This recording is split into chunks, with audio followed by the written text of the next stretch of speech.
Mais la Bible nous dit que ces épîtres s'adressaient aux chrétiens de Jérusalem.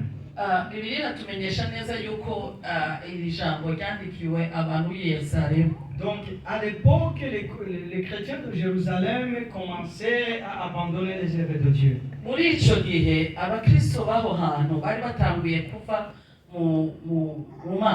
Et il y avait comme la confusion.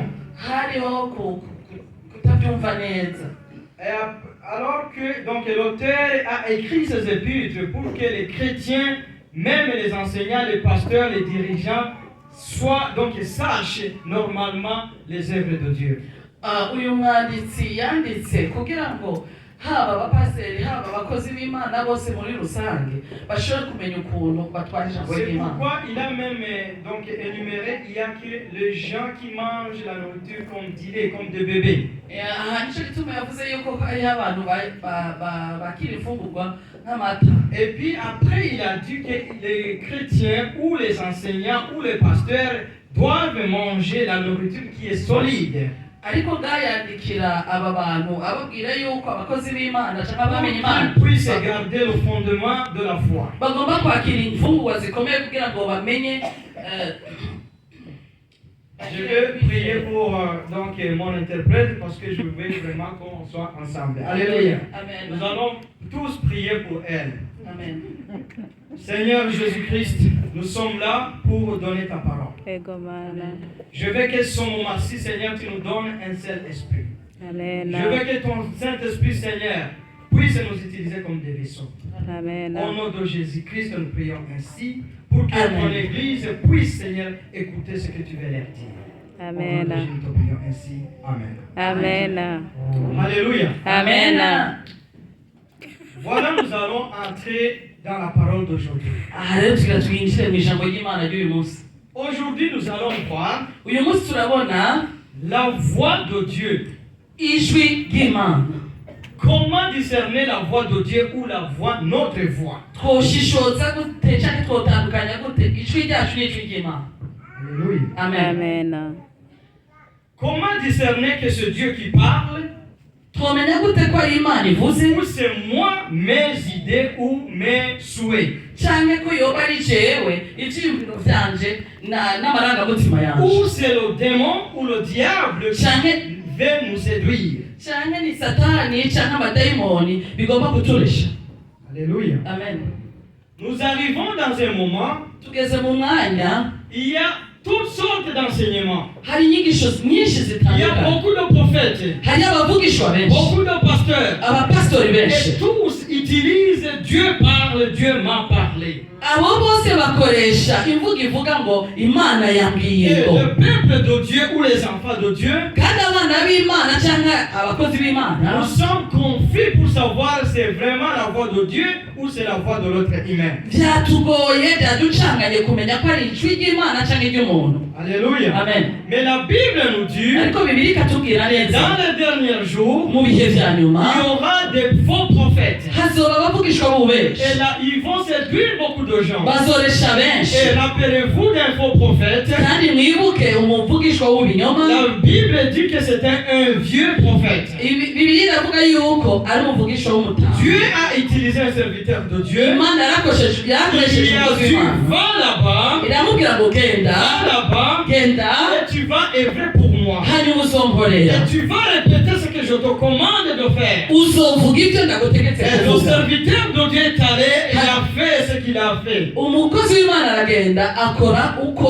Et Dieu a opéré des miracles. Et tout le monde a vu les miracles que l'homme de Dieu a fait. Mais Dieu lui avait donné une interdiction qu'il ne devrait pas passer là où il est venu. Et qu'il ne devrait pas manger aucune nourriture dans son pays. Et voici le prophète a fait la même chose. En arrivant là, donc dans le chemin, le prophète est fatigué. Il était affamé. Il s'est reposé un peu. araruhuka. Et voici dans le même moment muri ico gihe nyene apparu un vieux prophète. haca haza umuvugishwa w'umutama. Alléluia. Amen. Le vieux prophète était un serviteur de Dieu. uyo mutama yari umukozi w'Imana w'umuvugisha. Mais la Bible dit qu'il était un vieux prophète parce qu'il était rétrogradé. Bibiliya bivuga neza yuko ari umuvugisha w'umutama kuko yari yarasubiye inyuma. Alléluia.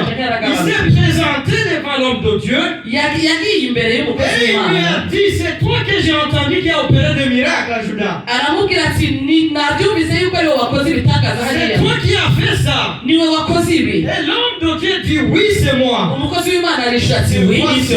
le vieux prophète, il lui dit, Dieu maudit. hanyuma wa muvugishwa yamaze kugwa aramubwira ngo Retourne avec moi à la maison pour qu'on mange. ngwingo dusubirirane inyuma nanje tuje gufungura. Et il répond, aramwishura Dieu m'a interdit aravuga ngo Imana de manger yabujije aucune chose dans son pays. ngo si ngombwa kuko nshobora gufungura Et ifunguro voici le vieux prophète, il lui dit, moi aussi je suis le prophète de wa Dieu. muvugishwa w'umutama yaguye aravuga ati aho mbona nanje ndi muvugishwa Je ata prophétise comme toi. ndavugishwa nkawe. Et Dieu m'a parlé que tu dois retourner. kandi Imana niyo yanyibwiriye ko ugomba gusubirana nanje hariya.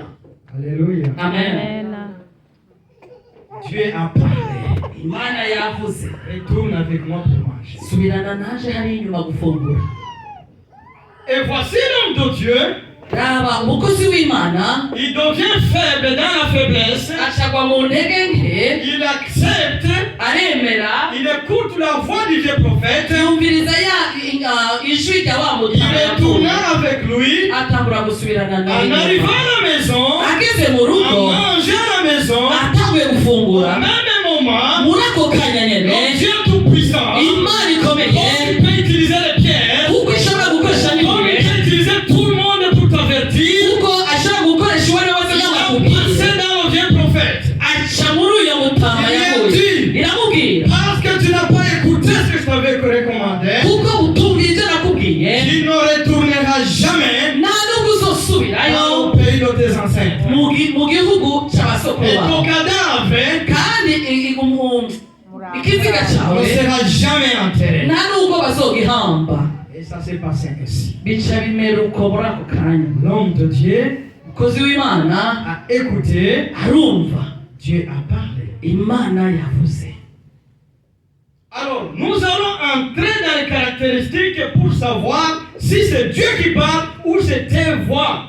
turagomba kwinjira mu bintu biranga uvugishwa n'Imana nyakuri canke w'amajwi Est-ce que yiwe. c'est la voix de Dieu ou c'est ta voix propre? mbega ni ijwi ry'Imana canke n'amarangamutima Et c'est yawe? le diable qui veut te séduire. mbega ni umudayimoni ariko arakoresha. Première chose, icya mbere Colossiens 3,15. abikolosayi 3:15 Nous allons voir quand la voix de Dieu nous parle. turaza kubona igihe ijwi ry'Imana rivugana natwe. Christine, tu peux nous écrire Colossiens 3, verset 15. Et que la paix de Christ, à laquelle vous avez été appelés pour former un sous-corps, règne dans vos cœurs. Tusome haravuga ngo kandi amahoro ya Kristo aganze Oui. ngo kandi amahoro ya Kristo aganze mu mitima yanyu ayo mwahamagariwe ngo mube umubiri umwe kandi mube abama bakenguruka. Amen. Alléluia. Amen. Quand la voix de Dieu te parle, iyo ijwi ry'Imana rivuganye nawe, la Bible nous dit Bibiliya il y iratubwira a une paix intérieure. ugira amahoro mu mutima wawe. La paix intérieure ici qu'on nous parle, amahoro yo mu mutima watubwira aha c'est pas la paix que tu cherches, donc quand tu demandes à ton mari, tu dois me respecter. si ya mahoro urondera kwa wa mutware wavugutse bana ifo uzura uranyuma. C'est pas la paix que tu demandes que dans la chorale que ça doit être parfait. si ya mahoro baza muri korale ngo muri korale mugomba kuba muri discipline. C'est pas la paix que tu demandes à l'église et que tout doit marcher comme il faut, comme tu le veux. si ya mahoro uzobwira ishengero ngo mugomba kugenda nk'uko je nifuza. Mais c'est la paix éternelle que Dieu te donne, peu importe si ton mari te maltraite, tu continues à avoir la paix intérieure. Amen. ni ya mahoro uhabwa n'Imana nubwo umugore gufata nabi unakuwa C'est la paix, peu importe que ça va mal dans la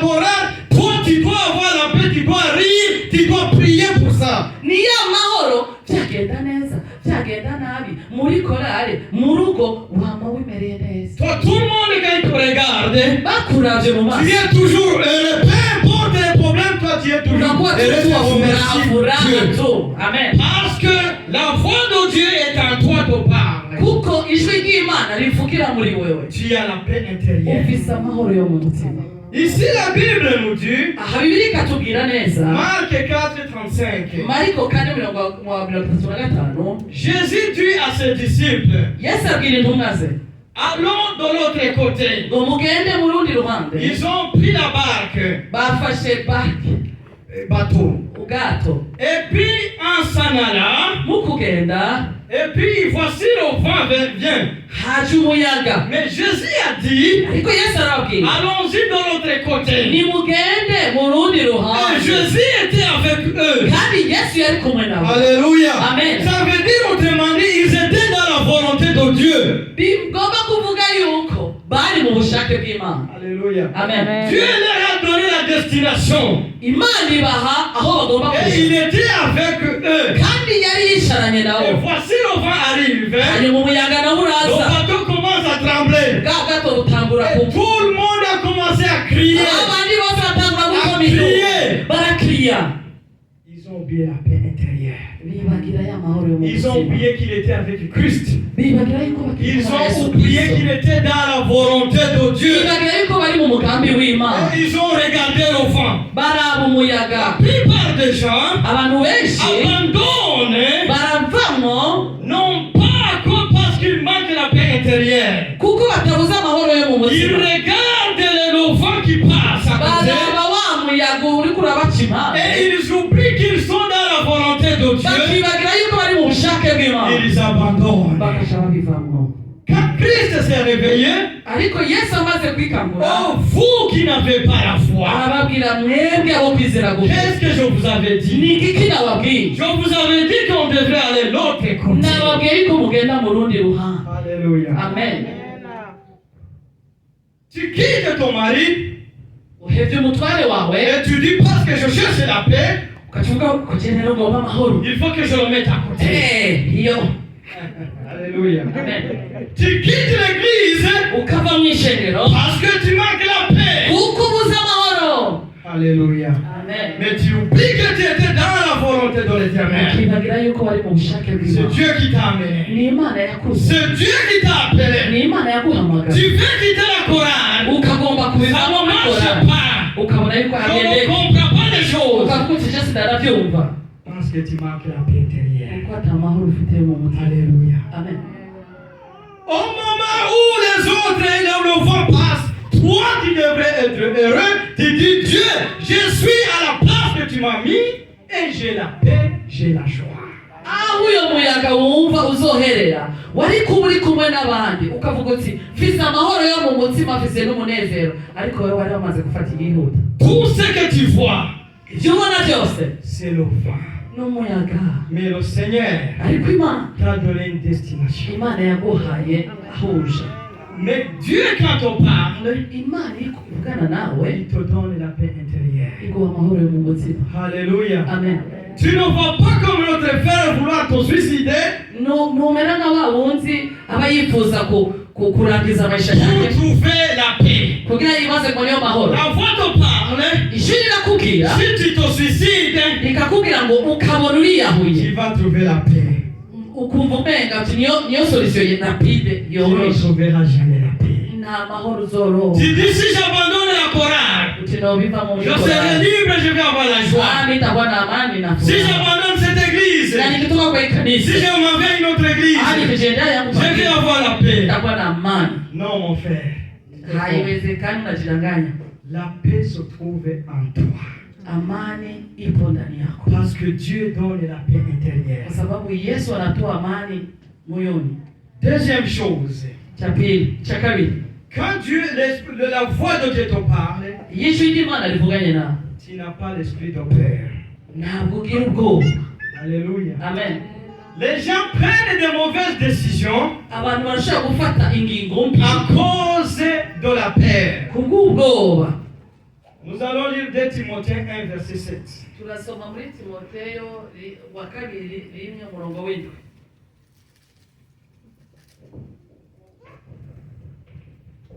2 Timothée 1, verset 7. Timoteyo wa kabiri murongo wa mbere igice cy'indwi. Reka dusome ijambo ry'Imana.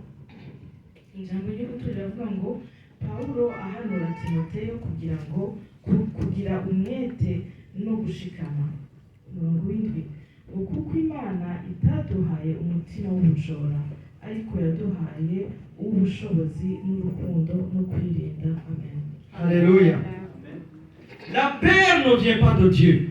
Ubwoba ntibuva ku Mana. Alléluia. Amen. Souvenez-vous, quand l'Esprit de Dieu, Mwibuke iyo umwuka la w'Imana fois qu'on parle pour faire du shortcut ou un raccourci, ijwi rikakubwira ngo uce inzira za hafi à cause de la peur, kubera ubwoba, cette voix ne vient pas de Dieu. muntu w'Imana iryo jwi riri. Abraham, en arrivant, je pense, en Égypte, Aburahamu ageze muri Egiputa, à cause de la peur, kubw'ubwoba il avait renié que Sarah était sa femme. yarihakanye umugore wiwe bwite Parce que Sarah était belle, kuko Sara yari il avait umunyakabanga. peur que le roi peut le tuer à cause de sa femme. Agira ubwoba yuko umwami azokunda umugore wiwe kubw'ubwiza akamwicira Et icyo. il avait eu peur, Agira ubwoba de peur que je sois tué, ati hako banyica. il faut vraiment que je mente. Ovuma besha. Alléluia.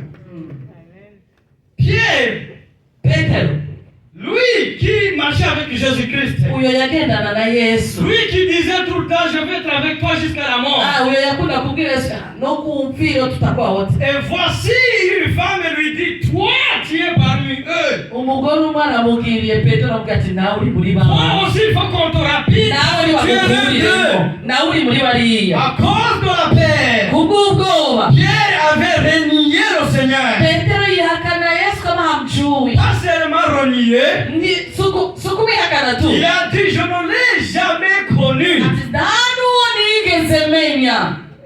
Alléluia. Amen. À cause de la paix. Kubw'ubwoba tu. Quand la voix te parle Iyo ijwi rivuganye nawe et tu as peur de dire la vérité, ukareka kuvuga ukuri cette ukuzi, voix ne vient pas de Dieu.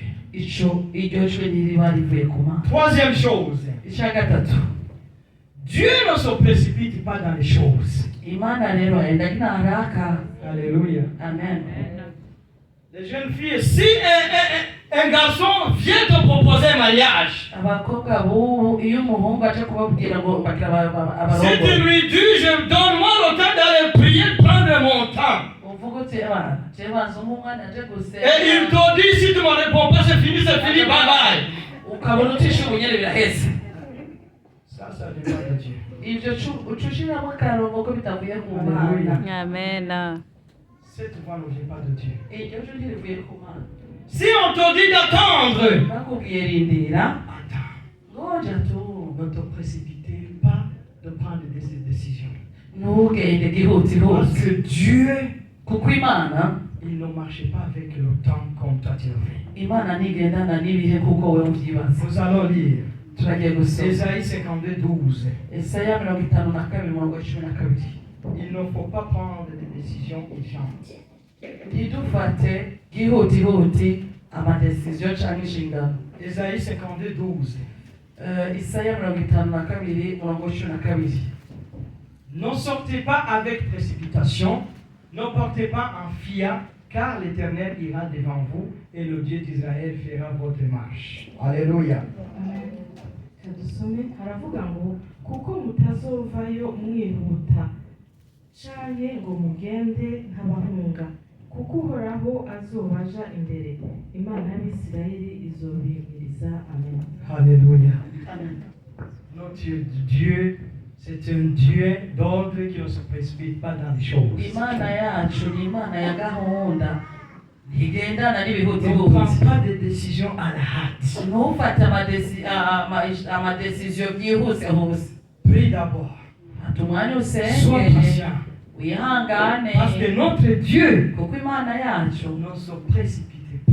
ntigendana n'ibihutihuti. Abraham a commis une grave erreur. Aburahamu yakoze ikosa rikomeye rwose. Dieu lui a promis un enfant. imana imubwira ati nzoguha umwana Et c'était la promesse donc qui s'attendait d'arriver. kandi ryari isezerano ritevye Et gatoya sa femme a dit non, non, non, non, non, non, non, umugore non. nguyo ngo Je vais y aller vite. ubunyene On commence à vieillir. tutanguye no gusaza Pas une autre femme. fata uwundi Et mugore voici aujourd'hui, nawe uyu munsi jusqu'à présent, en Israël, muri Israeli Palestine et Israël, Palestina na il Israeli y a la guerre à cause de cette erreur. ni injyane zakomotse kuri uyo. Alléluia. Amen. Ne vous précipitez pas à prendre des décisions. Nimwihutagize gufata amadecision. Soyez patients. Mwihangane. Dieu ne marche pas là. Imana haindagi na haraka haraka. Alléluia. Amen. À cause du temps, nous allons entamer, je vais sauter quelques points, nous allons entamer sur le dernier point. Tugiye kwera umwanya tukatufate umurongo wa nyuma. La voix de Dieu, Ijwi ry'Imana quand il te parle, iyo rikubwiye ça va en harmonie avec la parole de Dieu. rigenda ku murongo umwe n'ijambo ry'Imana. Alléluia. Amen. Dieu ne peut pas se contredire. Imana ntiyivuguruza. Alléluia. Amen. La voix de Dieu, quand il te parle, Ijwi ry'Imana rikubwiye ça doit se conformer et appuyer la parole de Dieu. rigomba kujana kandi mu nzira imwe n'ijambo ry'Imana. Aujourd'hui, nous arrivons à un moment muri iki gihe dushyize où mu tout bihe le monde dit Dieu m'a parlé. umuntu wese aravuga ngo Imana yambwiye Et il prend un seul verset, agafata akarongo il kamwe te dit voici, Dieu m'a parlé. ngo ndaba Imana yambwiye. Il te dit Dieu, par exemple, il faut vraiment aller prier du lundi au dimanche, prier sans cesse. akaca avuga ati Imana yambwiye yuko kuva kuwa mbere gushika kuwa Mungu nzoje gusenga kubera byakwiye bishigikiwe n'ijambo rivuga ngo prier sans cesse. C'est vrai la Bible. C'est vrai la Bible dit prier sans cesse. Nicyo Bibiliya niko bivuga ngo dusenge. Mais la Bible dit aussi, Bibiliya kandi kongera celui qui ne travaille pas ne devrait pas manger. ngo utakoze no kurya ntarye. Alléluia. Amen. Alléluia. Amen. La Bible nous dit, Bibiliya iratubwira Satan, donc Dieu, Jésus donc il avait jeûné 40 jours. Yesu yisonzesheje iminsi 40. Le diable, je vais vous dire, peuple de Dieu, ne se manifeste jamais comme un démon avec les cornes que les gens pensent. Umwasi cyangwa umudayimoni ntimuzomubona afite amahembe. Le diable se manifeste comme un ange de la lumière. Alléluia. Marayika w'umucyo. Il se manifeste comme un ange de la lumière. Yigaragaza nk'umumarayika Et w'umucyo. voici il commence à dire à Jésus-Christ, Uyo mudayimoni atangura kubwira il Yesu. est écrit, Byanditswe ngo laisse-toi tomber, ngo niwirekurire hasi. les anges vont te prendre. Abamarayika baragusama. Vous allez lire Matthieu 4:6. Matayo 4:6. Laisse-toi aller parce que tu es fils de Dieu, il est écrit que les anges vont te prendre. Jiangushe chini wamarayika watakuokota. Alléluia. Amen. Et Jésus, Yesu nawe aramwishyura. il lui répond, il réplique. nawe nyine yishyura mu murongo. Il est écrit, aravuga ngo byanditswe non ngo tente jamais ton Dieu. ngo ntugerageze Ne Imana. tente jamais ton Dieu. Ntugerageze Imana. Seulement lui. kwigirayo gusa. Alléluia. Amen. Il est écrit. Byanditswe ngo Le diable utilise, il est écrit. wa satani nawe iryo banga yararimenye nawe asigaye akoresha handitswe ngo. Alléluia. Amen. Discernez la voix qui nous parle. Dushishoze ijwi rivugana natwe. Est-ce que c'est quelle voix? Mbega ni ijwi nyabaki? C'est Dieu qui parle Ni Imana ivuga ou c'est toi? canke ni amarangamutima Ou yawe c'est le diable qui vient canke te ni dire? umwasi yaciye muri wewe. Alléluia. Amen. Le temps court. Umwanya uraducitse. Quand on aura le temps, nous continuerons avec ce sujet. Igihe tuzobona kandi kanya tuzobandanyana Nous n'ibihe. pourrons entrer voir les voix du diable. Turashobora kugenda tukaraba naho ayo majwi ya satani yaza kubi. Mais tout ce qu'on a énuméré ici, Ariko ibyo twavuze byose, quand la voix de Dieu te parle, iyo ijwi ry'Imana rivuganye nawe tu as la paix intérieure. ugira amahoro yo mu mutima. Pas la paix parce qu'on s'est chicané avec mon frère là-bas, Pascal, parce qu'on a eu des mésententes. Non, c'est pas ça ce que Dieu. Dieu ne se préoccupe pas de ces choses. Ça, c'est le vent. Ayo mahoro tuvuga si yandi tujyana na Jean Louis twaca tubiheza twaca kwa Imana ivyo non. C'est la paix intérieure. N'amahoro y'indani. Alléluia. Amen. Quand il y a la paix à l'intérieur, Iyo ufise amahoro y'umutima, quand les hommes dans les foyers, ils ont la paix intérieure. abantu mu ngo zabo bafise amahoro yo mu mutima. Des fois, on va leur dire qu'ils ont eu des poisons à travers les femmes. Tuvuga ngo babahaye za jondama. Mais non, Ariko non. c'est parce qu'ils ont eu la paix intérieure. Babonye amahoro yo mu mutima. Alléluia. Amen. Pour ce qui arrive dans le foyer, Ivyoza byose mu rugo ils ont rwacu la paix intérieure. bafise amahoro yo mu La mutima. femme à la maison. Umugore mu rugo, Les gens disent comment ça les femmes elles supportent son mari qui fait ça ukaca toujours. wumva abo bantu bo hanze bavuga ngo urya mugore abishobora gute urya mugabo wiwe shidikana anafanyaga ibi na ibi na ibi anabweza kanyu. Non. Suko Elle a eu la paix yeye intérieure. ana amani ndani ya moyo Alléluia. wake. C'est pas parce qu'elle ne comprend pas, Suko ngo atabibona, mais elle a reçu la paix intérieure. yarakiriye amahoro Yesu atanga. Alléluia. Amen. Nous avons levé. Tugiye guhaguruka, Nous allons prier tugiye gusenga pour qu'on soit vraiment des chrétiens forts, on peut dire forts. tube abakristo bahagaze kandi abakozi b'Imana bahagaze Comme le livre d'Hébreux dit, nk'uko igitabo cy'Abaheburayo cyavuze soyons des gens qui mangent la nourriture solide. ngo tube abantu bafungura imfungurwa zikomeye. Nous ne soyons pas comme des gens comme enfants qui boivent du lait. Nitube babandi baramezwa amata, Soyons forts dans la foi. tube abakuze mu gakiza. Alléluia. Amen. Si vous voulez vraiment avoir la foi Nimba wumva ugomba kwizera et avoir la capacité de discerner, no kuronka ubushobozi bwo si gushishoza, dans le passé tu as pris une décision à la hâte, ukaba mukahise warafashe inshingano canke decision byihuse nous allons ucyiyumviye, prier tugiye gusenga pour que Dieu nous donne vraiment cette sagesse. kugira ngo Imana iduhe iryo shishoza. Levez la main, nous allons prier. Ushire ukuboko hejuru, Et ne sois pas comme le prophète. nimube nka wa muprofeti, Le wa mauvais muvugisha, prophète. wa muvugishwa mubi. Vous pouvez juste lever en avant beaucoup les mains. Voilà. Urashaka gushira hejuru amaboko yanyu. Et nous allons inviter le pasteur Jean-Félix. Il va Dusabe Pastor Felix aze gusenga, prier et il va continuer. Que Dieu vous bénisse. hanyuma arasenga, hanyuma Nous prions.